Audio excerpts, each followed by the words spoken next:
Is my mic working? Can you guys hear me? Okay, great. So we'll get started right on time because we have a lot of stuff to cover. So thanks for coming today. This is the deep dive on iOS and Android. Oops. Sorry.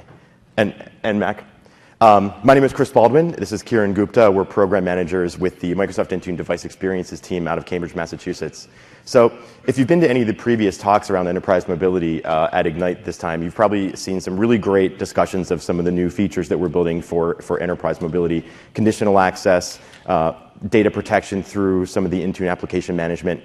And so those sessions are ones that if you haven't seen are really great overviews and dives into what those capabilities are. What Kiran and I are going to do today is kind of talk a little bit more about some of the details around the platform-specific behaviors that you might see when managing Android, iOS, and Mac devices. So we have a lot to cover today. I'm going to ask you to please hold your questions to the end. We're going to try as much as possible to leave as much time as we can at the end to take all your questions. But since we have just so much content, we're going to try to just get through that. All right. So you've definitely seen this slide before if you've been to any of the previous talks. And the way we kind of think about the balance between users and IT in this world is on this spectrum. On the one end, IT definitely wants to have control of the data. They want to have manageability of devices. And also, on top of the security aspect, you are definitely incentivized to make sure that your end users can get access to the resources that they need, that they can be productive on the devices using the applications that they want in order to get their jobs done without having to contact your help desk for these kinds of things. On the other end, the user wants to get access to company resources easily. They don't want to have to call you for help. And increasingly more importantly, what they want is for IT to kind of keep their hands off of their own personal stuff on their phone. So they want a good separation on their devices of their personal data and their IT data. And we have a full solution across iOS and Android for that. I think. I'll fix it. Thanks. All right. Technical difficulty? Okay, awesome. You need to switch the display settings. There we go. Okay, so across the EMS Enterprise Mobility Suite, Intune is the pillar for device and application policy management. So all that is done kind of through the Intune console, and this is around doing things like your basic device management and your basic application deployment and compliance. Setting a PIN on your device, ensuring that encryption works, writing reports to see how many people are enrolled, what kinds of things they're doing with the devices, what applications are there. Securing the apps is done also by Intune, but perhaps just as importantly, the ecosystem of partners that we're working with, including the Office team and also third parties who have taken the effort to build in our Intune manageability SDK into their applications to make them natively manageable by Intune to provide that unified corporate and personal experience and separation. And finally, for securing data at the file level, Azure RMS is the piece of EMS for that. And finally, of course, the last aspect, which kind of suffuses all layers across the Enterprise Mobility Suite, is the ability to secure your identity through Azure Active Directory Premium, identity being the core identifier of who the user is and what things they're authorized to do.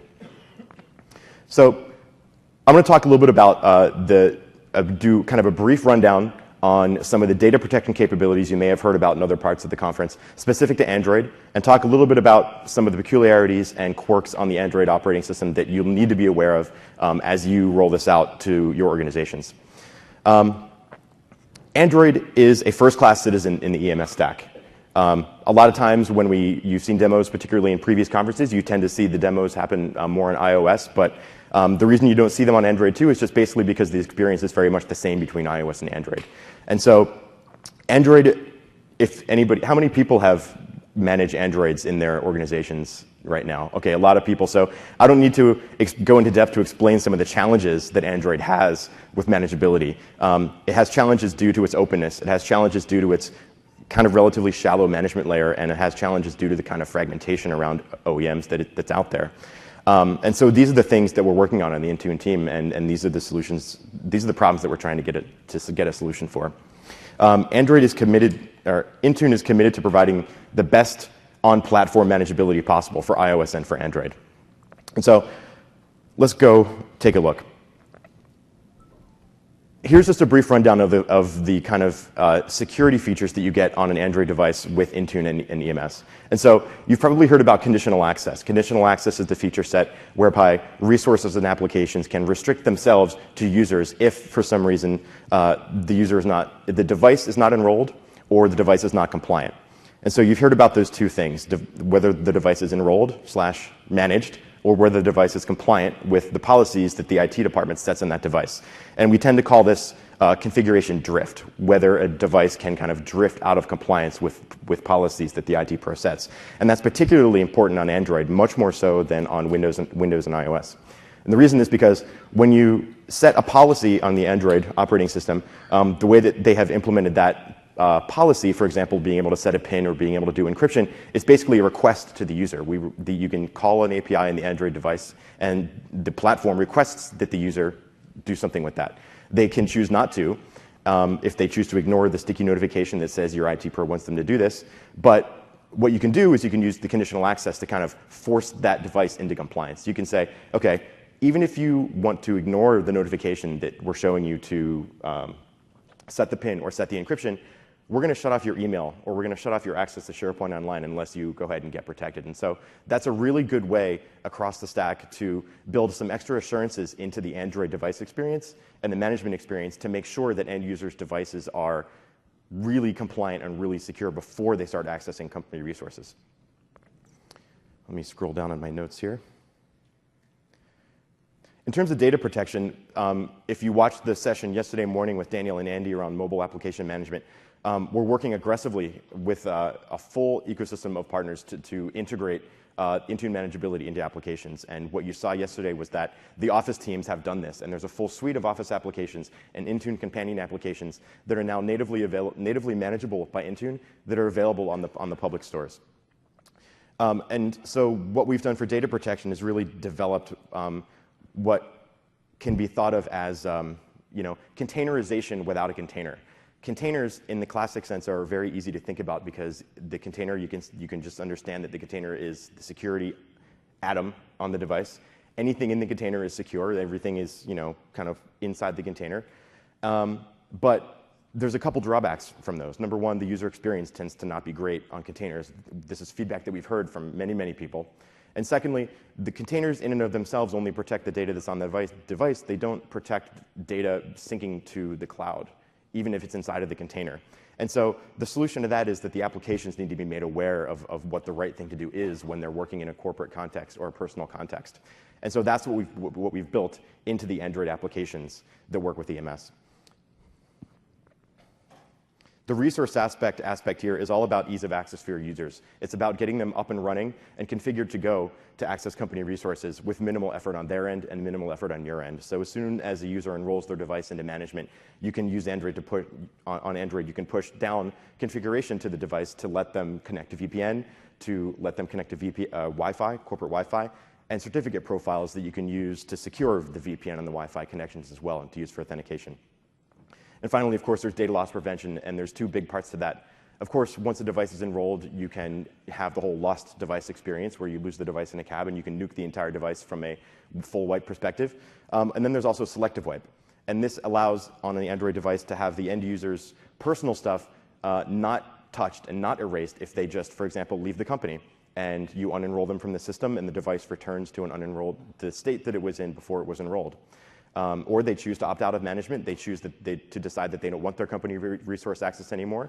But they can do that safely without touching their personal data.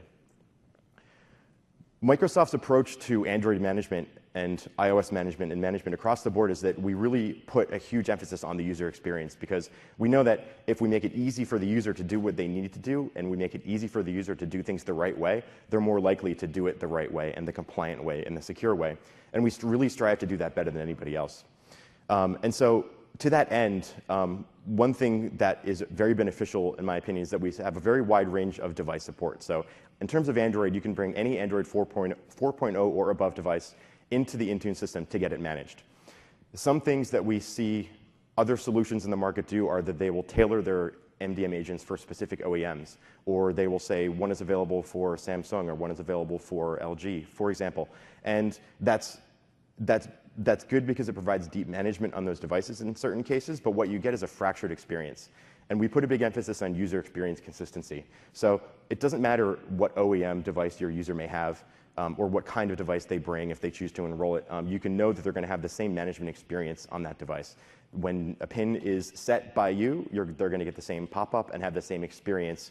And we've heard from people like you that that's really big for training purposes, for reducing help desk confusion, and consistency is really key. Office is the best productivity suite. We've heard this time and time again, and that's why we've worked very hard with them to make sure that it's natively manageable by Intune. When users use the Office applications for their productivity, they just download the Office application, the Office application from the Play Store that they need. That application is natively aware of corporate versus personal. There's no go download the Office for Business application and then go download the Office Personal application, because the application, when you set the policy on it on Android, will just do the right thing depending on what user context the user happens to be in at the time that they use it. We know that we want to make Office a great experience across all our devices and not force users to use some competitors' attempts at Office. We've heard that the best productivity suite is Office, and that you've run into challenges with usability with some of the third-party applications that are created to do email or to do calendaring or to do spreadsheets and Word documents. And an example of this is the Acompli acquisition that we did. So we heard loud and clear that third-party email clients, they're not great, they're not good. And so we acquired this application, which was already in the market, already a very well-loved application with a great user experience. And so we acquired that in order to bring it into Microsoft and make it part of the Office suite and make it all work together in an integrated way. And we integrated it with Intune so that you can use it for your business and for your personal contexts. And finally, separation of personal data. I touched on this before, and this is just the end user being kind of comfortable that they can operate on their personal stuff and operate on their corporate stuff, and IT can't touch it. And so some things to consider when you want to use Android for secure email and collaboration is that if you want to get started with this, everything that I've talked about you can do today. So you can go play with this tonight if you want after the attendee party. It's very safe to use Intune after a couple drinks. Trust me, I've done it. So what you want to do is you want to kind of think about what your baseline device security policy is going to be. And so these are things like PIN, encryption, and basic device kinds of things. We do root detection on the Android devices, so you can detect whether or not devices are rooted, which very much compromises the device. And you can choose to shut off access to company resources based on that root, or you can simply choose that if you wanted to, that you don't care and you just want to run a report from time to time and approach the users individually. So one quirk of Android that you really want to be aware of is that device and compliance policy is sometimes these things are interrelated. And for example, I've seen customers complain that sometimes when they set encryption on a device, the encryption doesn't actually take effect until they also set a PIN. So some Android devices require that you set a PIN in order for encryption to even work. So the suggestion here would be to often, if you're going to set encryption, you're probably going to want to set a PIN anyway, because logically it kind of makes sense, and in fact, technically, they have to work together. Next, you want to identify kind of the applications that your users are going to want to use. And if you refer to the presentation from yesterday morning, you can see the whole suite of Office applications and Intune companion applications that are manageable by Intune that you can publish through Intune to your end users to have those on the Android device and have policy take effect as soon as they do corporate things with it. And then finally, define what policies you want around those. Do you want to restrict copy-paste? Do you want to restrict sharing? Do you want to block launching of the applications if they're rooted and things like that? There's a full set of policies you can apply to the device and to the application to kind of create this containment without a container experience for your end users. And so that's kind of an overview of what we do for Android device, mobility security. So now I'm just going to go into a little section, talk some about the architecture, talk some about the application deployment capabilities. These are some based on questions that we often get from the field and from users like you.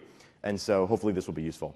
So first, I apologize for the graphics on this slide. I tried to be a graphic designer. I'm obviously not one. I tried to illustrate some stuff here, but hopefully you can see this, or if not, you can download it later and take a look. But one question we often get was, OK, I need to download the company portal for the Android device. What exactly is it that I'm downloading? So the enrollment experience kind of begins and ends at the company portal with the Android device. You download it from the Play Store, and that has a couple different things inside of it. The Intune MDM agent, which is the piece that runs on the device as a service, which connects back to the service, pulls down policy, and applies it.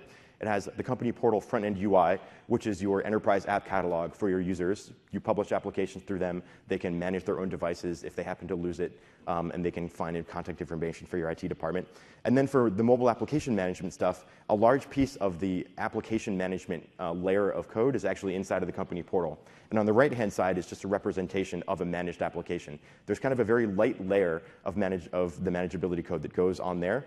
And so what that gets you is it doesn't grow the size of your application that much when you add the SDK to make it manageable. And it allows us to push more frequent updates because we can do updates through the Play Store as long as that gets updated. You're not updating your individual apps or rebuilding your individual apps for the most part. You're just allowing Google to update the company portal through its regular update process. Some other questions we get are, how does the communication with the service actually work? When does check-in occur? How often does it pull the service? And so, here's the answer to that. So the agent will pull the service on a regular interval, and that interval is scheduled, a scheduled interval, which I have listed at the top of the slide here. Upon enrollment, we pull very often because there's a lot of stuff going on. You've got to pull down a lot of policy because you don't have anything yet. There's a lot of things that have to happen. And so it happens a lot initially, and then as time goes on, it goes much, much slower. You can also sync on demand by going into the Contact IT tab of the company portal and finding the sync button here. So if you're trying something out, you're in a POC, you know you're past enrollment, but you want to make sure the policies get down to the device, you can do that. There's also a notification system where certain IT Pro things happen in the IT Pro console, and those things will cause a notification to happen, which will poke the device and tell it to check back. And some of these things are doing retires, doing a wipe, doing a remote lock. These things are notification-based. They don't wait for 8 hours. They happen instantaneously. And so how does that actually happen? I've called this the anatomy of a remote retire, but really you could apply this to any of the remote actions that happen on Android from Intune. And so, but we'll use retire as an example. So the first thing is the IT Pro is at the Intune admin console, and they send a retire request to the device, to the Intune service. The Intune service then notifies Google Cloud Messaging to say, hey, go wake up this device and tell it to check back in with the service because we've got new stuff for it. The device receives this very short notification, wakes up and says, all right, cool, check back with the service. What policy do you have for me? And any policies there that are queued up for the device will come down. The policy then comes down, and the wipe happens. So this is just a little, I found this useful. I've heard this is useful for understanding exactly how that process works for remote actions. You can apply this to anything really, policy application, policy deployment, application deployment, and remote actions as well. Application installation is another big part of managing Android. One thing that we're building, that we're announcing, that's coming out in the next service release of Intune is the ability to create, to publish applications that live in the Play Store. So these are store apps as required applications and to make them mandatory. And so you see kind of a screenshot on the right-hand side of what the experience is going to be like for the end user. This is something that in Intune wasn't previously possible, but it is possible in the next coming release of the service. I won't go through all the cells in this slide. You can refer back to this to understand kind of some of the capabilities later on. And if you have questions about some of this stuff later, I would be happy to answer them. Finally, from a support perspective, if something happens to go wrong, and we hope it doesn't, but there's a couple different ways you can obtain interesting logs from the Android device. And we found this information to be really helpful, especially when we work with people sometimes to troubleshoot. And it's also very often that problems can be resolved just through the knowledge that you yourselves can gain from these logs. And so here's 3 ways to obtain logs. If there's a failure that happens, you'll see a dialog, and there will be an option on that dialog to collect text logs, which are actually very useful. The next most popular way is that you could, at any time, if you're seeing strange behavior, go to the Contact IT tab and choose Send Diagnostic Data. And what that'll do is that'll create the log files, attach them to an email, open up your native email client, and then you can send those off to yourself or send those off to us. And so I'm going to hand it over to Kieran now to talk about iOS. Happy to take your Android questions at the end of the session, and I'll also be in the booth later today for several hours if you have anything else that comes up to talk about that. Thanks. Sound check. Excellent. Let me know if you can't hear me. Thank you, Chris. Go ahead and advance the slides here. As Chris mentioned, my name is Kieran Gupta. I work with Chris Baldwin on the Intune Device Experiences team out of Boston, and my focus is on making sure that the experience of managing iOS and Mac OS devices is as great as it can be with Intune. So as you can see, if you see me around or at the Expo booth, if you have a question about managing Apple devices, ask me. So I have 2 sections in the remaining content for our presentation. The first is covering iOS. The second is covering Mac. I want to do a quick poll so that I can allocate time appropriately. How many folks would rather I spend more time talking about Mac than iOS for the remaining time? Okay. And how many folks would rather I spend that time on iOS and less time on Mac? Okay. Well, as it turns out, I'm going to talk about both, but I just wanted to make sure where the audience is interested. So, similar to the remote retire anatomy slide that Chris showed you, I'll be covering a similar one, but at a bit of a higher level. This will really cover how devices, iOS devices, are managed through Intune. And there are actually 4 different players in this flow. There are 2 cloud services that are involved, Microsoft Intune and Apple Web Cloud Services. And there are also 2 device-end players also in this field. The Microsoft Intune Company Portal app, which our team builds and ships to the App Store, and the Apple MDM agent, which Apple builds and delivers as part of their operating system. So 4 key pieces that all interact to make your iOS device manageable. And I'll run through the life cycle of a device and show you which components interact so that you can understand why certain things happen the way they do and what's possible and what's not and what are some opportunities for improvement in the future. Kicking off with enrollment. So we encourage most users to enroll in Intune using the company portal app. You go to the App Store, you download it, you log in with your credentials, and bam, you're enrolled. But that actual enrollment is only initiated by the company portal, but it's completed as a handshake between the Intune Cloud Service and the Apple MDM agent. So that's why you see all those screens where users have to accept some of those confirmations, the trust, the installs, enter your passcodes. Those are all served up with the MDM agent on device. And that's Apple trying to ensure that users are aware of what's about to happen to their device. After enrollment is established, hardware and software inventory flow from the device up to Intune so that you can audit and run device inventory reports. But that data flows from the MDM agent to the Intune Cloud. The company portal doesn't play a role there. Next up is pushing policies and configuration and access profiles. These, again, happen directly between Intune and the MDM agent. The role of the company portal serves was just as a liaison to help the user enroll their device. But thereafter, all this device-sensitive information flows to the secure channel that's established between the MDM agent on the device and the Intune service. In addition, when there are new policies and configuration profiles, those flow through the check-in process, whereby Intune service pings the device, sends it a push notification, and says, hey, you should check in with me. I have more stuff to tell you or more information to collect. And then the MDM agent on the device responds to that push notification and says, all right, let me check in with my MDM server and see what's up. Next, let's talk about remote commands. These are things like remote wipe, remote passcode reset, remote lock. These actually flow through Apple's cloud services. So when you initiate a remote lock command to an iOS device, Intune sends a request to an Apple web service using an authentication token. And in turn, the Apple web service responds by communicating with the device and saying, hey, I have an authenticated request to remote lock your device or to reset your passcode. And the MDM agent responds to that request and fulfills the command that you initiated through the Intune admin console. Let's talk about apps. Line of business apps are IPA packages you upload to Intune.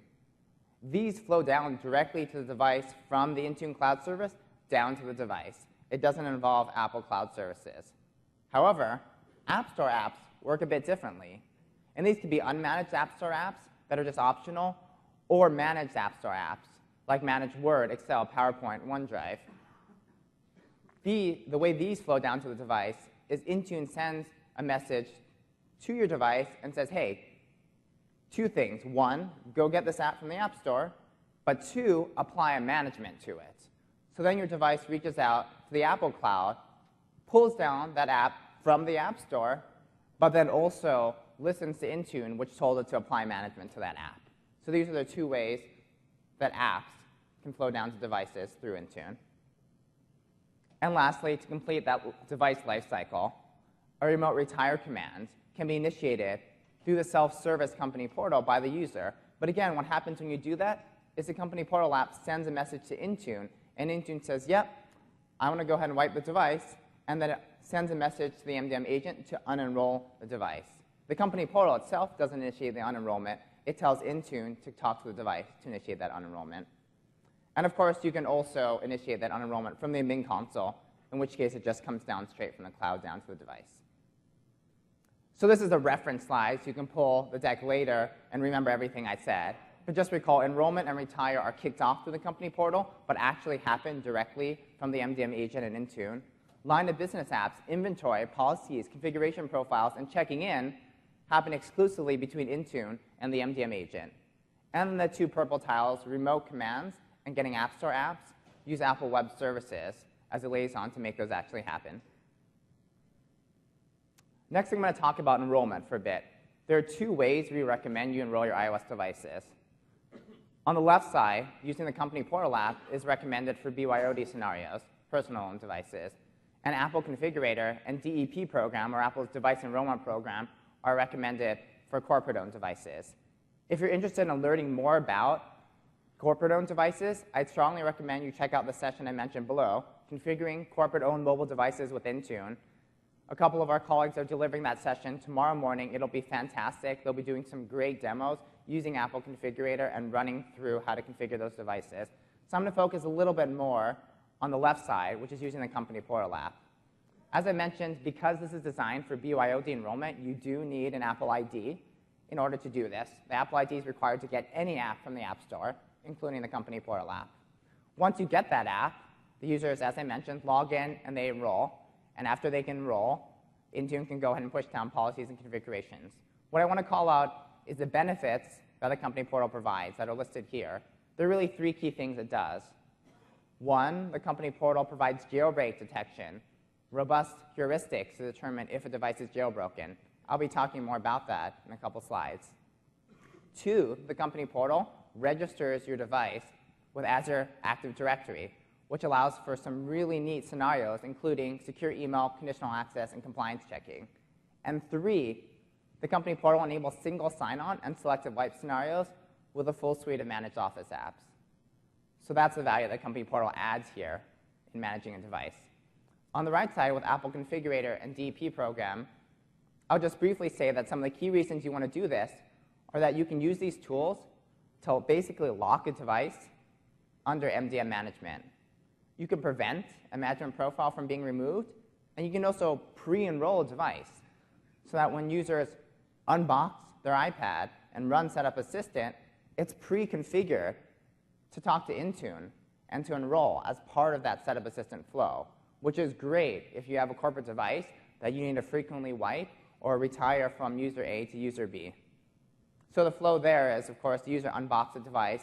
It prompts them for enrollment. They enroll with the credentials that they already have.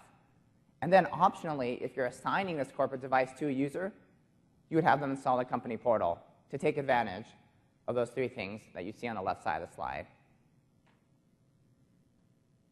As I mentioned, the key reasons you want to use Apple Configurator or DEP are because you can lock the MDM profile to the device, and you can enable supervised mode on an iOS device, which I'll be talking about on the next slide.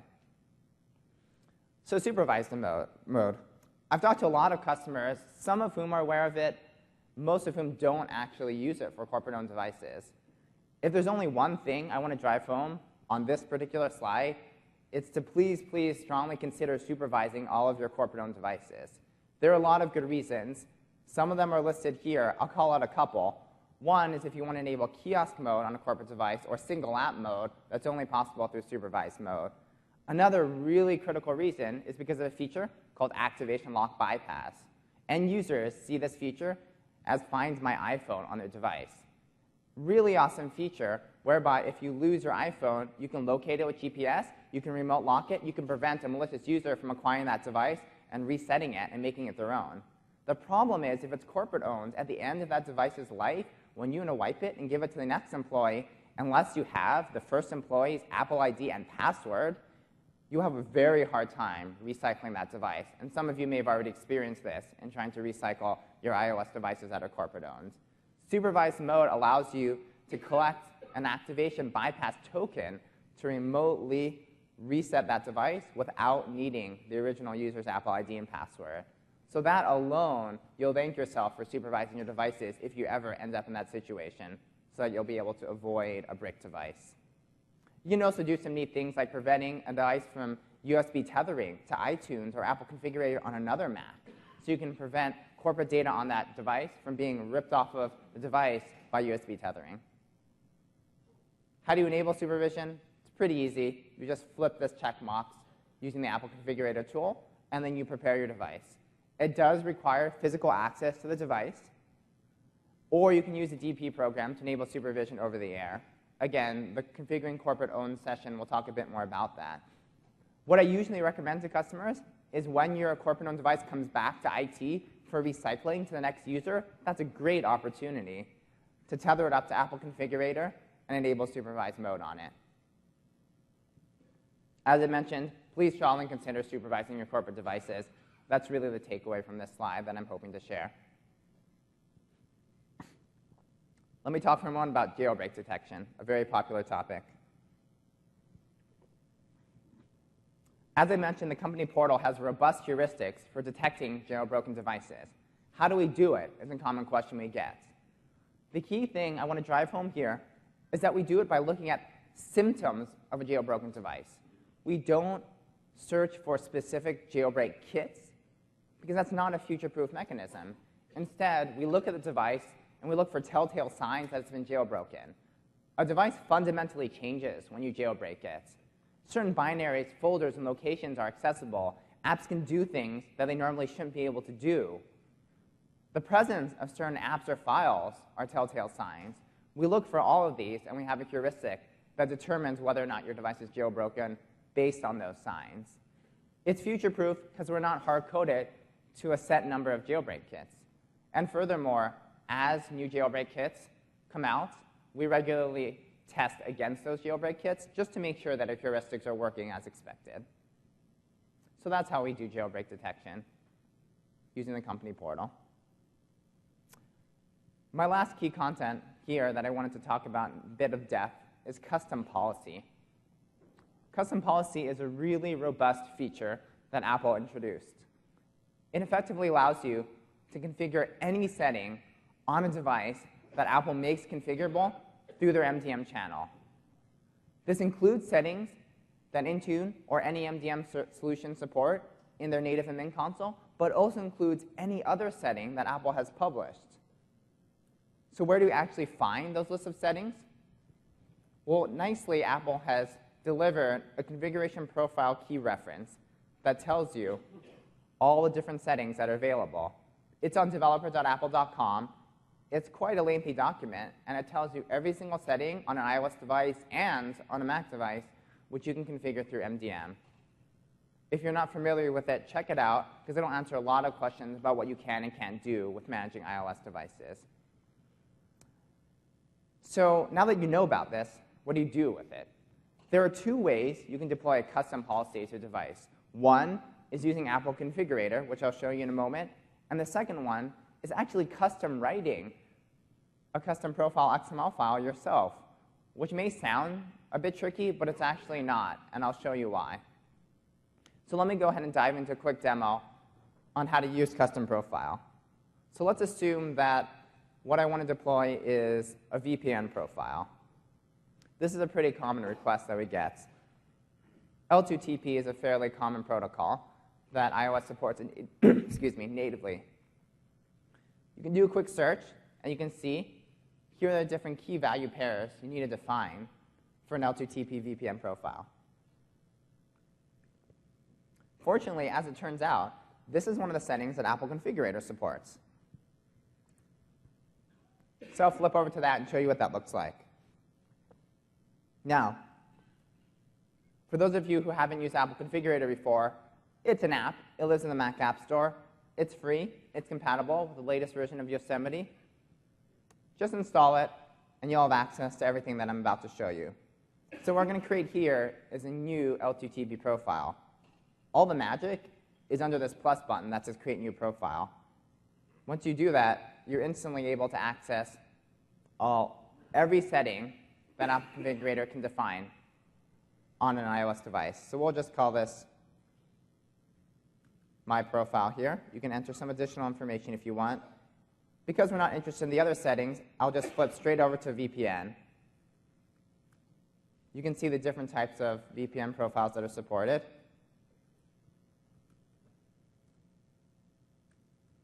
You can fill out the minimum fields and go ahead and save that.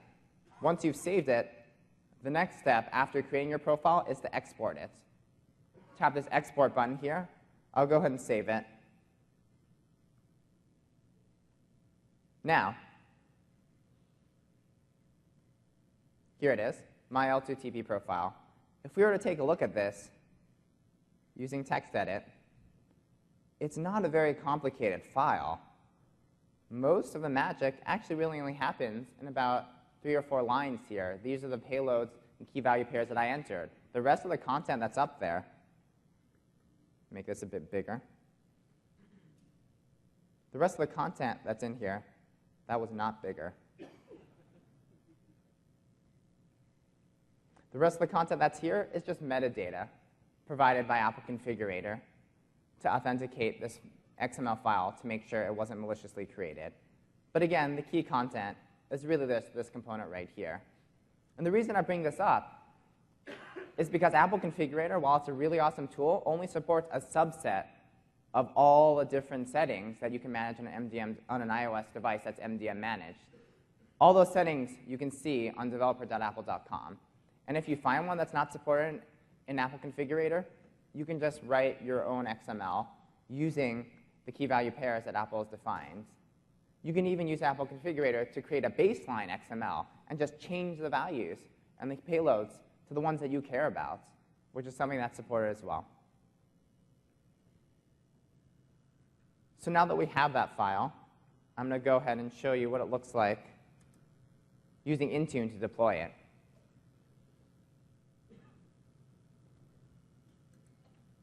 Do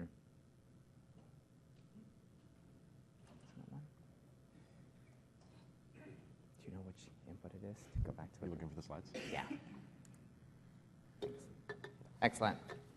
Thanks for the assist, Chris. Anytime. So what I have open over here is the Intune admin console.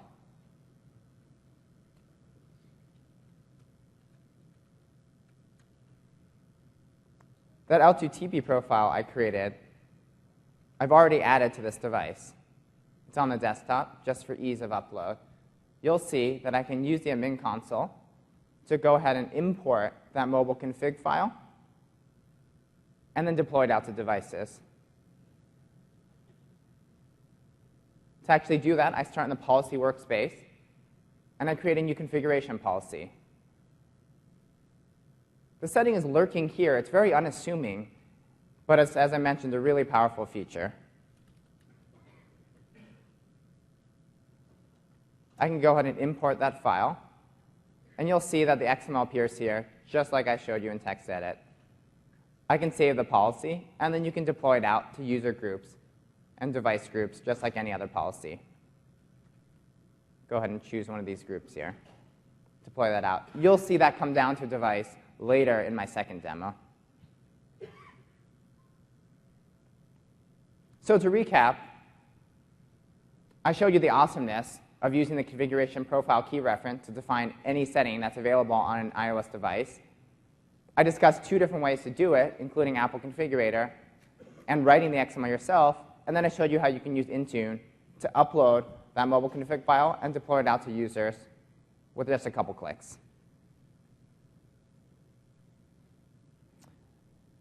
So wrapping up the section on iOS, I wanted to talk a bit about the future. So Apple releases major updates to iOS on a fairly predictable cadence. It's likely we can expect a beta drop of iOS 9 to be coming out within the next, likely, 30 days. How does Intune support these new versions of iOS? Specifically iOS 9, which we know is impending. So Intune team has a commitment to day 0 support for GA releases of new versions of iOS. What this means is that your users can take their device, hit that upgrade button, worry-free. You as an IT administrator do not have to be concerned that there'll be any regressions or breakage in functionality across the entire Intune suite on the day iOS 9 GAs. How do we do that? A number of things. One is we do compat testing against beta drops, the latest and greatest beta drops that are available. Two is we have proactive and regular cadence of communication with Apple. We have a number of outlets in which we discuss different issues that are impacting Intune users and the end-user experience with Apple devices. And we also have an outlet to learn about impacting changes that will affect iOS-managed devices. And then, of course, the next logical question is, what about the cool new features that Intune has? And when will they be able to take advantage of a new iOS 9 features? So the question there is answered by prioritization. We take a look at all the new features that are available in iOS 9, we add them all to our backlog, and then we prioritize them based on customer need and customer demand. So we talk to customers such as yourselves, and your input actually helps to prioritize our backlog and determine when you'll see new features and which ones you actually want to use first. So that's a bit about our iOS strategy. Next, I'll be switching to Mac. So for those of you who are Configuration Manager customers, you know that we have baseline support for managing Mac devices using a Mac client. Right now, that client does a number of things. You can push settings, and you can push apps to devices. The way you push settings is by defining a custom plist. I have an example of this up here. Basically, you need to figure out which setting on the device you want to manage, and you figure out where that setting lives, what value you want to define, and then you push it out using the Config Manager Mac clients. You can also wrap apps and deploy those as well. This is our current support for Configuration Manager Mac devices. As you know, Intune already has robust support for managing lots of devices through the MDM channel. We can manage Windows Phone devices, we can manage Android devices, manage iPhones and iPads. But I'm excited to share with you today that we're adding Mac devices to the family of devices that can be MDM managed by Intune. This is really exciting because it means that we now have support for every major platform can now be managed using Intune, which is really neat. So let me show you what that looks like and things that you can do. In our initial support, our initial release for Mac support in Intune, you're going to be able to do three main things. You can secure your Mac devices, you can configure them for easy access to your corp network, and you can audit them just like you can with any other device through robust reporting. What that means is we'll support self-service-based web enrollment for users to enroll their own Mac device. We're supporting passcode policies, and we're supporting querying important security statuses like disk encryption, file vault on a device. You'll be able to push configuration access profiles to Mac devices, just like you can for iOS devices. Wi-Fi profiles, the VPN profile I showed you in my last demo. You can even do custom profiles on Mac devices, which again means that any setting that Apple lets you manage on a Mac device, you can now manage using our Intune supports. And of course, we'll support hardware and software-based reporting, including full software inventory, all the hardware fields you'd be interested in inventorying, and we'll generate reports that you can query and export the data. A quick slide about platform-level support. Apple introduced mainstream support for managing Mac to the MDM channel in 2013 as part of their Mavericks release.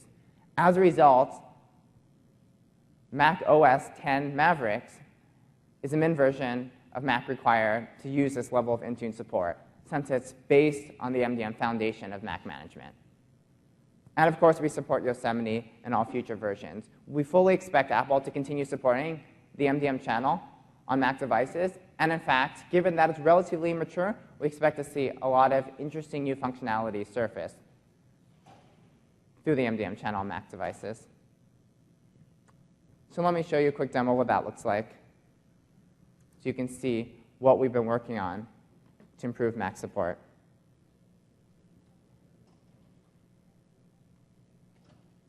As I mentioned, we're supporting self-service enrollment through the web portal. So you'll see here I'm running Safari, launching the same web portal that you've seen on all our other platforms, portal.manage.microsoft.com. And you'll see this is the place where I can go ahead and enroll my own Mac device. I'm logged in, and I have all the other devices enrolled, in this case, my other iPhone. And I can just interact with the web portal and go ahead and kick off enrollment for my device. You notice here that the anatomy of managing Mac devices is actually pretty similar to the anatomy of managing iOS devices, in that there's the same MDM agent on the Mac device, which communicates with both Intune service and Apple Cloud services. So all these screens here are served up by the MDM agent on my Mac device. The same types of certificate prompts and trust warnings that you're used to on iOS are here on a Mac device. So here we go. I've gone ahead and enrolled my Mac device in Intune. You'll see my management profiles here. Now, let me quickly show you what the web portal looks like. I'll go ahead and refresh this, and you'll see that after I refresh, the Mac device that I've just enrolled will appear alongside. I'll give it a moment to refresh. It'll appear alongside the web portal of my iOS enrolled device. So let me go ahead and switch over to the admin console, and I'll show you what that experience looks like.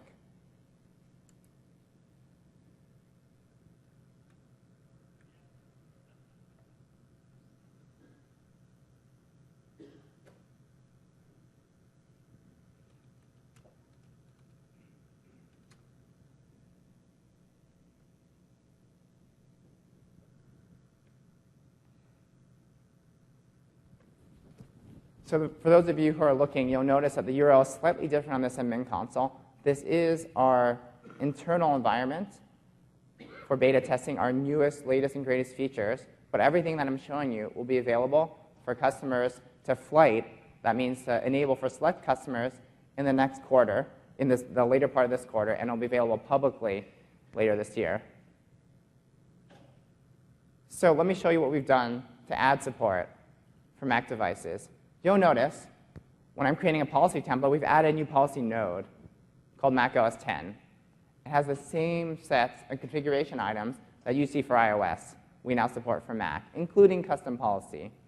I'm going to dive into configuration policy, because that's really the bread and butter of managing any device. You'll see that we support all the same password settings that are supported on iOS, or right here for you to manage on your Mac device. You can also define compliant and non-compliant lists, app lists for Mac devices, so you can determine when certain apps are installed or not present on a device. What I'm going to quickly show you is a baseline policy that I created earlier for deploying to my Mac device. It's pretty simple. I'm basically requiring a password, and then I'm setting a minimum length of 4 characters on that password. And I've deployed this out to my device. So I'll go ahead and show you how that works on a Mac device. Switching back over here to my Mac, you'll see I've refreshed the web portal, and my Mac VM is showing up alongside my other enrolled devices. But what I also want to show you is the cool configuration profiles that just came down. Here's the passcode policy, and here's also the VPN profile. Remember, I created this as a custom XML and Apple configurator and deployed it out. And it flowed down to the device, just like it does on iOS. It's really neat. And just to confirm, the passcode profile says that I need to have a password, and it needs to be 4 characters. But let's make sure it's actually doing the right thing. So if I go to change my password here to something that's non-compliant, like a single character password, I'll go ahead and hit change, but it's not going to let me do that. If you read it, it says your server administrator doesn't allow you to enter that type of password. So this is the MDM agent on device enforcing the passcode policy that Intune has pushed down because you enrolled your Mac device in Intune. Works really seamlessly. This is why we truly believe in building Mac management off of the MDM foundation and not rebuilding it or trying to duplicate functionality. Lastly, I'm going to show you some of the hardware and software inventory reporting.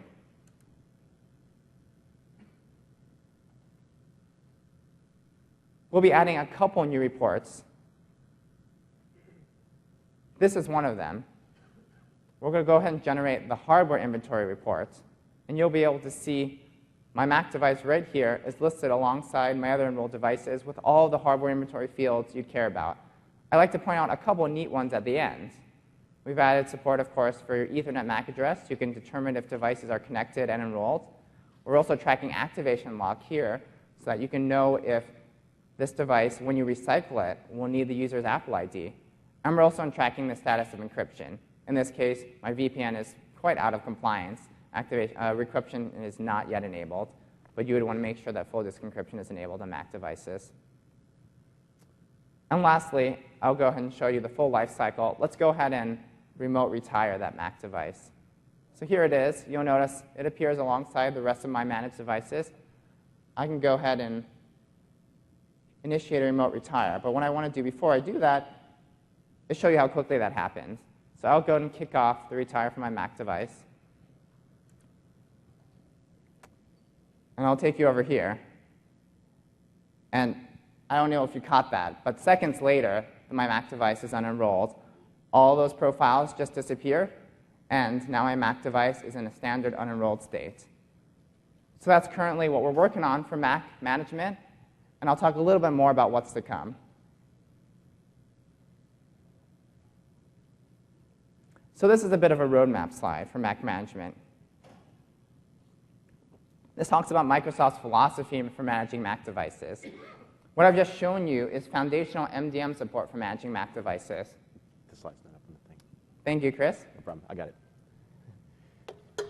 Chris has got me covered. I think I do. Yeah.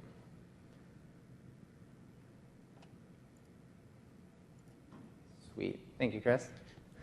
So what I've shown you is level 1 on our philosophy for managing Mac devices, which is using Apple's MDM channel. This is a fairly well understood mechanism, and we expect more robust support to be coming down the line. But we believe that a full Mac management solution includes multiple levels. So we're also working on building a native agent for Mac device. This will be an Intune Mac agent, which can augment and supplement the functionality of MDM. And we do this because we've talked to customers, and we've realized and understood that you want to do more with Mac devices than just what MDM supports. So we're going to help deliver that functionality through the form of a native agent. And then lastly, the Intune team strongly believes in building a really great end-user experience for managing all of our devices.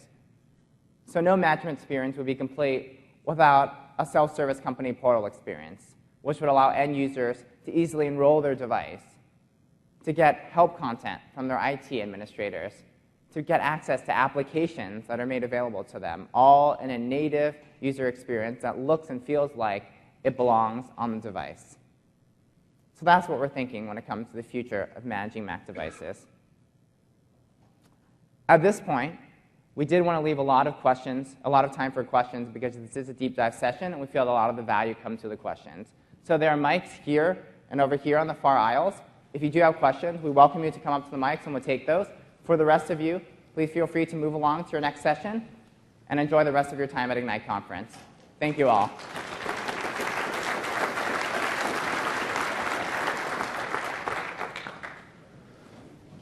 Sir?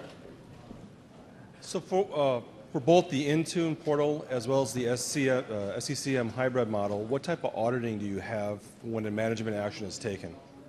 For the what? For the Intune portal, management portal, as well as an SCCM hybrid model, what type of auditability do you have for both portals? For the both portals, from the administration side? Yeah. So what kinds of things are you looking for? Because there's, for example, the question was, well, everybody heard the question because you were on the mic. There's a number of different things you can do. You can run reports, which kind of collect hardware information, software information, things like that. And then natively also built into the console is the ability to see if devices are still, for example, compliant with policies that you've set. And that's surfaced kind of at the front level. So what kinds of things are you kind of concerned about auditing? Remote wipes, remote actions. Okay, so it's the ability to see for an end user, which end users have done a remote wipe? Whether it was an end user or an administrator. I see. Do you know? So we have device action history reports, I believe they're called. Let me actually see if I can pull one up here. It's going to be called the device history reports, which you can actually run that give you a list of all the actions that were taken on a device currently. So I think this would be the report that you might be interested in if you're looking for those types of auditing capabilities. Yeah. Okay. Cool. Let's go over to this mic, if you don't mind. Please. Question regarding that Apple configurator. So Yeah. A year ago when I was configuring devices and you put them into supervisor mode, it was that PC that had to be used again if you were going to get that device back and redeployed. Is that still true? So It was almost based on that MAC address of that PC that was used. So the problem is we'd ship them to Hong Kong and they would be redeployed. They had to come all the way back to the PC that was a supervisor PC. And if you lose that PC, lost, stolen, then all of a sudden that device lost its host supervisor PC. Yep. Is that still the case? So I'm not sure how you configured it, or maybe Apple configurator has changed since then, but this checkbox here that says allow device to connect to other Macs, if you disable that, then what will happen is exactly what you described, is when you try to connect it to another device, you won't be able to, and that won't be great for you. By default, it's enabled, so if you make sure that you enable it. I think that's new because it also is running it on a Windows, and I think configure is only on Mac. So I think what you're describing is not Apple configurator, but possibly the iPhone configuration utility. No, it was this. Okay. Yeah, well, currently Apple only supports Apple configurator for Mac. It so they does may now. have they may have deprecated the solution that you're trying to use. Yeah. But yeah, that's the checkbox you're describing, and I've tested it. It works as expected, as far as I've been able to tell. Meaning it's checked. You can connect it to other devices. You uncheck it, and you can only use the original device to configure it. So you can re-supervise it on other Macs, in other words. Yeah. If that's what you want to do. Yeah. We bounce back over here. My question was around notifications, both informational from Intune and like an API connectivity from like alerting systems. Is that an option? So when you talk about notifications, are you asking about the ability, for example, for an IT pro to push simply notificational message to a device? Yeah, and to specific groups like lunch is served, for example, or like this is down, system is down to a specific IT group? Okay, no, Intune does not provide that capability today. It's something that's in our backlog, but we don't have a timeline for that. Cool. Bounce back over to this side.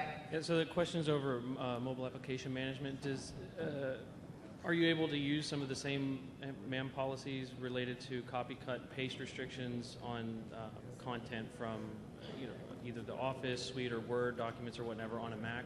Yep. So your question is effectively when will we support app management policies on a Mac device? Right. Is I think the core of your question. So the V1 release of what I just demoed to you does not include app management, else I would have definitely showed that to you. We are working on that. That, of course, always requires participation from a number of partners, including updates to the app to be able to support that. But that's something that we are working on, and we do plan to have that enabled. In addition to, if you attended a session that happened yesterday or possibly 2 days ago on securing access to email on SharePoint Online, you'll notice that that session called out the Mac devices are also on the roadmap for enabling secure email scenarios and secure access to SharePoint Online resources. So those same types of functionalities that you see on our other platforms today, we're planning on supporting for Mac as well. Great, thank you. Cool.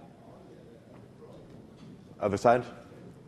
This is good timing for me because my company is currently looking at Jamf for Mac management.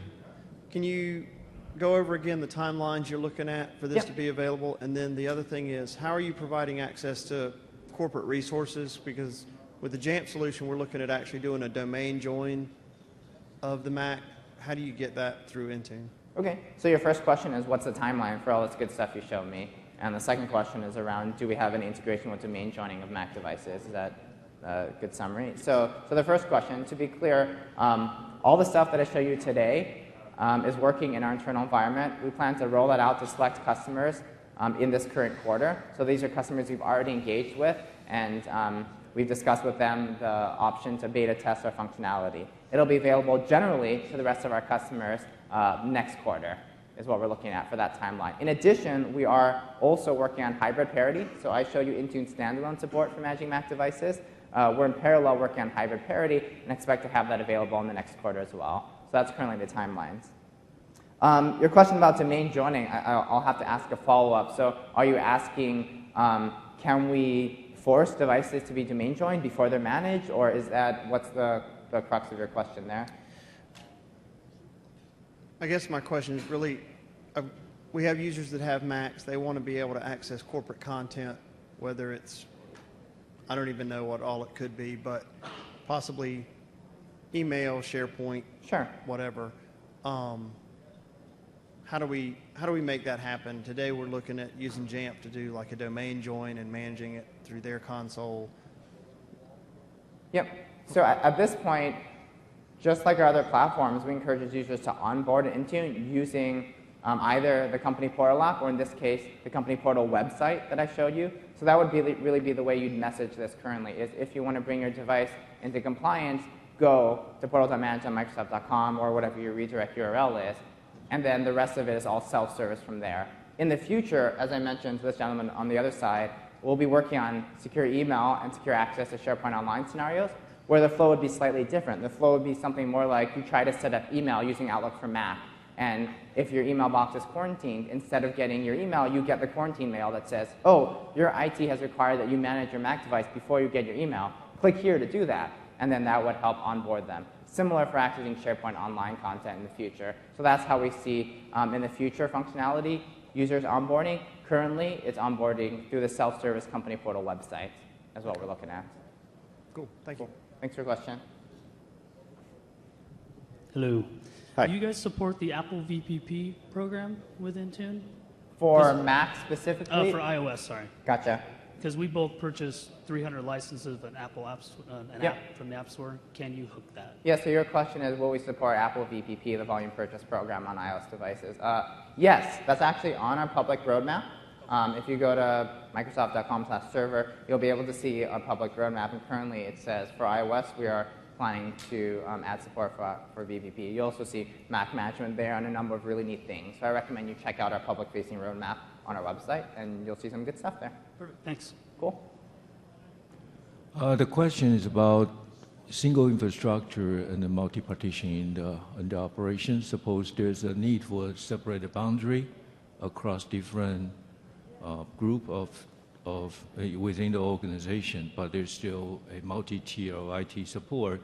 So the top layer is enterprise level, that based on what you show, but there are the needs for the sub-modules in the enterprise. They want to secure on their own.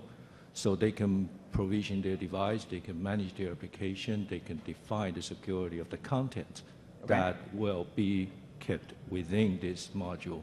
So delegation and partitioning, is there any recommendation?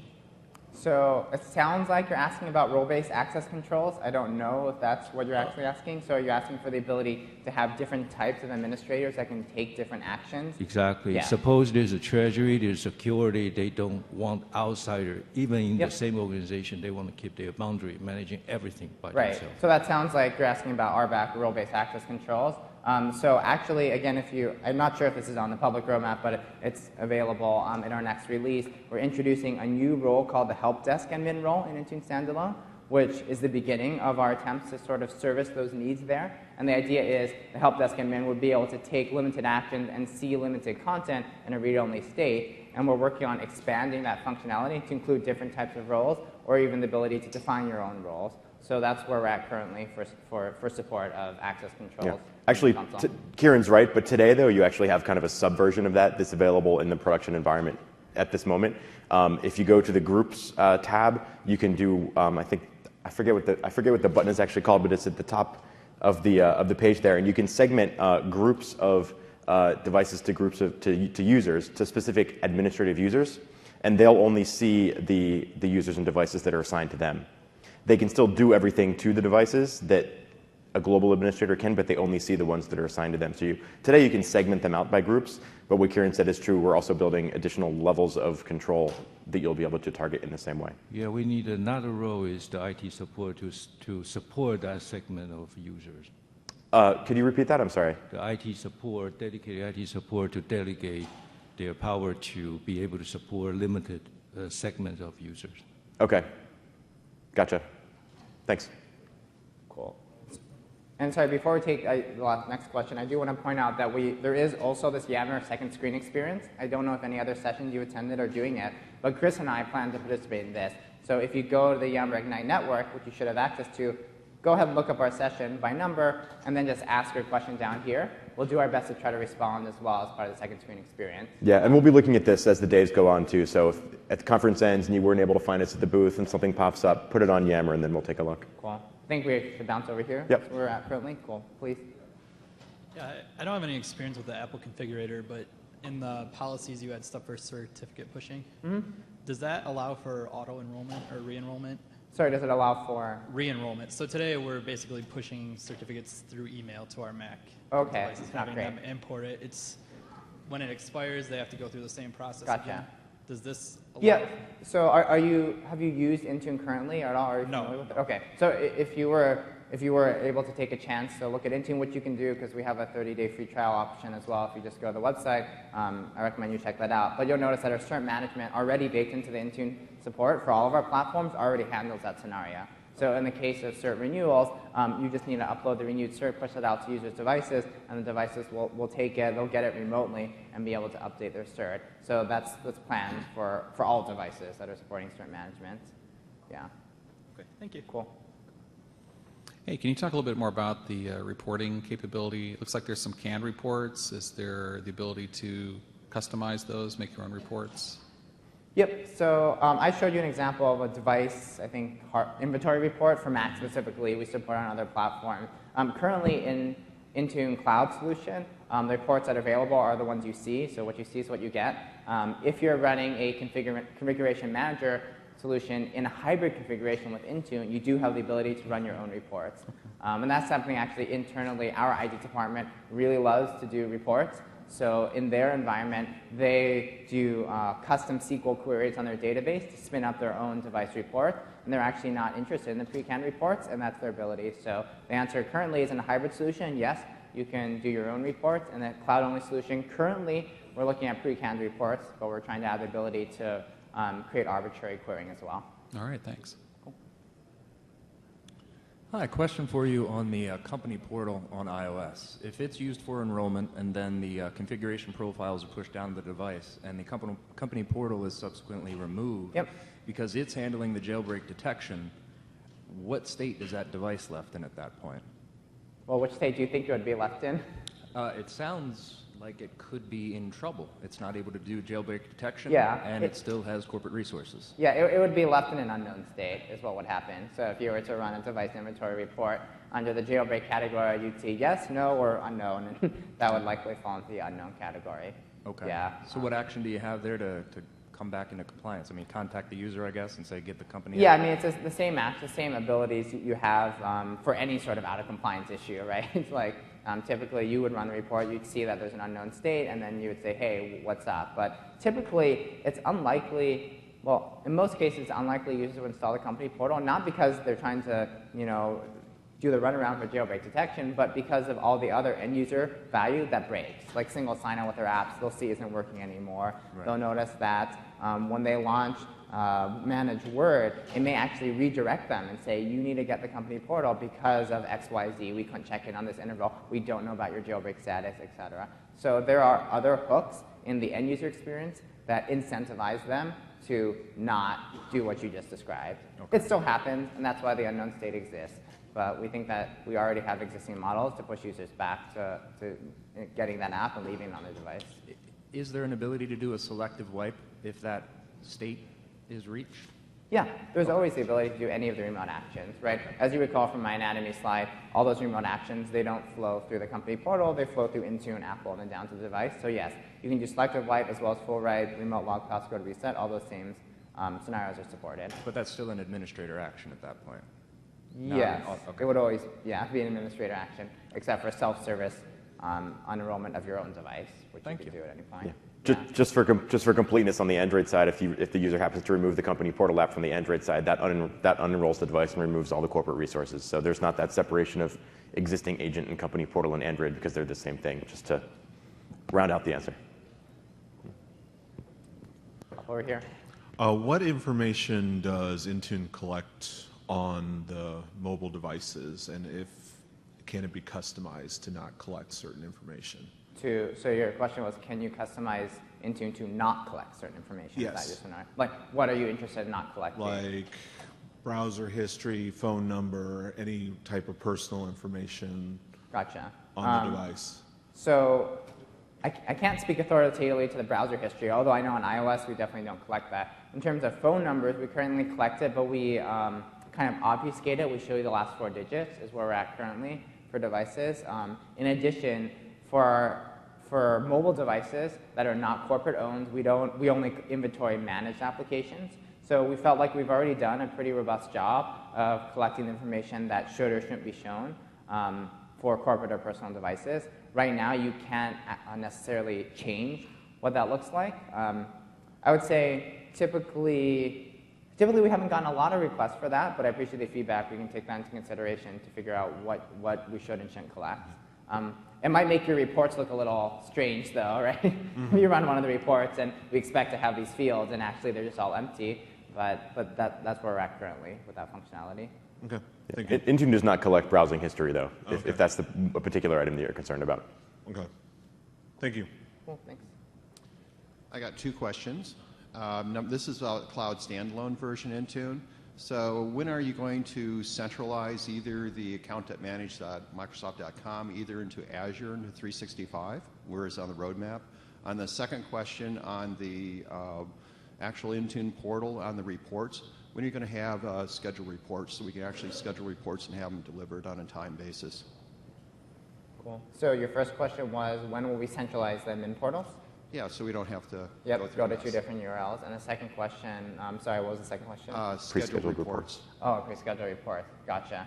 So I don't think Chris or myself have any information on the unification of the portals. Chris, do you know anything? I don't know. Like, that's frankly a different part of the product team. There's individuals down at the booth. If you'd like to stop by, we have a lot of experts down there with that specific question. I don't have that information right now. Yeah, and again, with the pre-scheduled reports, it would go to the same individual who wanted to know, can they query their own reports? In standalone, you cannot. We have the pre-canned reports, and you run them on demand. If you're running a hybrid model, you could do effectively whatever you want. Effectively through System Center integration that way or through a database. The question is standalone and how to actually try to make it more usable. Yep. Yeah, no, we're in a situation where we manage about 200 Intune customer sites and about 3,000 or 4,000 Intune users. Yeah, so I will say that we don't have a date to commit, but enabling PowerShell for Intune standalone is very high on our backlog, and that'll open up a lot of functionality.